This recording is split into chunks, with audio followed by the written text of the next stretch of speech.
Rabbi said, listen to this from a 16-year-old. Yitzchak Low. I'm a 16-year-old who has been watching shiur since the beginning of Megillah, and I absolutely love it. I can't thank you enough for providing me and everyone else in MDY with such excitement over Limud Torah. I recently listened to the episode of Meaningful Podcast featuring you kept mentioning how you really have trouble remembering your learning. I heard the following beautiful mashal about this, so I figured I would share it with you. Since he's 16 years old, I'm going to read it almost word for word. It's a big thing. He writes very well, this 16-year-old.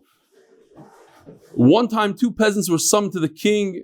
Every good mashal involves a king. The king gave them each a bucket and told them to go put water in the buckets and bring them back the next day. Upon leaving the palace, the peasants realized that the buckets were filled with holes. The first peasant said, "This is ridiculous. We can't put water in our buckets if they are filled with holes." So he decided to ignore the king's command. The second peasant decided that even though it may seem whatever, he would, F-U-T-I-L-E, it's a regular word, it's from Panovich, I can't say futile. He would put water in the bucket simply because the king said so. The next day, the two peasants came back to the king, and the second peasant, the one who did put water in his bucket, presented his bucket to the king. The king accepted the bucket and thanked the peasant with a warm smile. The second peasant asked, "Why are you so happy, your majesty?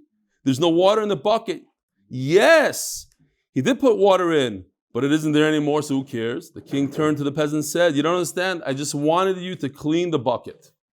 As we learned in Megillah Daf Vav on the base, whether or not we retain our Torah learning is siyata d'shmaya. Hashem gives some of us buckets with holes and some of us whole buckets. We may not remember everything or even anything we learn, but Hashem isn't necessarily asking us to fill our buckets. As long as we return them clean through learning Torah, Hashem will be happy. Yitzi Lowy, 16-year-old.